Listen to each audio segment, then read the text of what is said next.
कोपरगाव शहरात सन 2006 साली सातत्यानं 4 दिवस पडत असलेल्या पावसानं महापुराची परिस्थिती निर्माण झाली होती। त्यानंतर आजचं गोदावरी नदीचं रौद्र रूप पाहता आणि पावसाचा तडाखा पाहता पुन्हा हीच परिस्थिती निर्माण होण्याची चिन्ह आहेत। संध्याकाळी गंगापूर, दारणा, नांदूर, मधमेश्वर धरणातून पाण्याचा विसर्ग वाढला असून नाशिक जिल्ह्यापासून ते थेट मराठवाड्यापर्यंत गोदावरी पात्रात पावसाचं प्रमाण कमी जास्त परंतु दिवसभर वाढत आहे। कोपरगाव शहरापासून गेलेला आणि बेट कोपरगाव भागाला जोडलेला लहान पूल गोदावरीच्या पाण्याखाली गेलाय। संध्याकाळी प्रशासनानं लहान पुलावरून वाहनं जाऊ देण्यास आणि पादचाऱ्यांना जाण्यास मनाई केली। संध्याकाळनंतर वाहतूक रोखण्यात आली होती।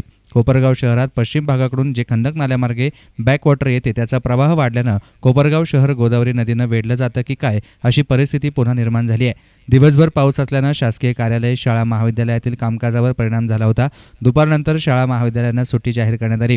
प्रशासनानं खबरदारी म्हणून आपत्कालीन परिस्थितीत करावयाची मदत या संदर्भात तातडीची बैठक घेतली। तहसीलदार प्रशांत खेडेकर आणि महसूल कर्मचाऱ्यांनी विविध गावांना भेटी देऊन ग्रामस्थांना सावधानतेचा इशारा दिला। गोदाकाठच्या गावातून सतर्कतेची दवंडी पेटवण्यात आली। आमदार स्नेहलता कोल्हे, नगराध्यक्षा सातबाई, सर्व नगरसेवक यांनी नगरपालिका तसेच महसूल कर्मचारी यांना पूरस्थितीवर करावयाच्या उपाययोजना संदर्भात सूचना केल्या। गोदाकाठी असलेल्या डाऊच येथील बेट भागात 22 लोक पुराच्या पाण्यात अडकून पडले होते। त्यांना वाचवण्यासाठी शिवसेनेचे उपशहर प्रमुख कालुआप्पा आव्हाड आणि सहकाऱ्यांनी प्रयत्न करून सर्व 22 लोकांची सुटका करून आणली। कोपरगाव शहरात सखल भागात मोठ्या प्रमाणात पाणी साठलं असून रस्त्यांचीही दुर्दशा झाली आहे।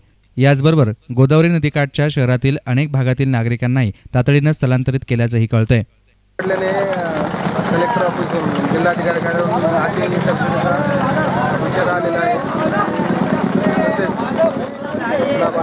पाणी पुरवठा खात्याकडून पण जादा किमसेस पाणी गोदावरी पात्रात विसर्ग केलेला असल्याने अति मोठा महापूर येण्याची शक्यता त्यांनी वर्तवली। त्यामुळं नदीच्या काठावरील सगळ्या गावांना सतर्क करण्यात आलेलं आहे आणि जास्त अतिदक्षता म्हणून हा ब्रिज आता लोकांना रहदारीसाठी बंद करण्यात आलेला आहे, जेणेकरून अचानक पाणी वाढू शकतं आणि लोकांना त्यापासून त्रास होऊ शकतो। म्हणून आताच हा रस्ता बंद करण्यात आलेला आहे।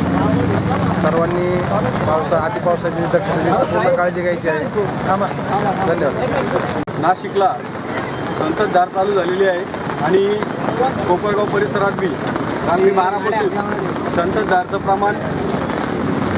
संततधार चालू झालेली आहे आणि त्या संततधाराचा परिणाम स्वरूप आपल्या गोदावरी नदीला पूर आलेला आहे आणि वरती पिण्याच्या पाण्याचे धरणं जेवढे आहेत तेवढे पूर्ण भरलेले आहे, पूर्ण क्षमतेने भरलेले आहे आणि ते पूर्ण क्षमतेने भरलेले असल्यामुळे त्याच्यातून ओव्हरफ्लोचं पाणी हे गोदावरी नदीमध्ये सोडण्यात आलं आहे।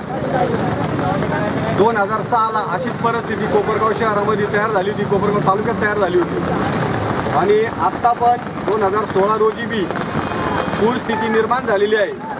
त्यासाठी प्रशासनाने योग्य ते पावलं उचलून वेळीच हा जो रहदारीचा पूल आहे हा बंद केलेला आहे, जेणेकरून जीवितहानी होऊ नये, जीवित या वित्तीय हानी होऊ नये यासाठी पोलीस स्टेशन खबरदारी म्हणून स्वतः PI साहेब इथं हजर आहेत आणि त्यांनी हा रस्ता बंद केलेला आहे आणि नागरिकांच्या सुरक्षतेकडे त्यांचं लक्ष आहे। नंतर पहिल्यांदा एवढं मोठं पाणी पाहायला कोपरगावकरांना पाणी पाहायला भेटलं। 2006ला पूर्ण गावामध्ये पाणी होतं, पूर्ण गाव जलमय झालं होतं। आज ती शक्यता वर्तवण्यात येत आहे। शक्यतो 1.5 लाखच्या आसपास पाणी दुपारपर्यंत सोडण्यात आलेलं होतं। आता परत 70,000 क्युसेस पाणी सोडण्याने त्यांनी सांगितलेलं आहे। संध्याकाळपर्यंत पाहू, आजची रात्र जागायची रात्र आहे, सकाळी काय होतं काय नाही चित्र स्पष्ट होतं।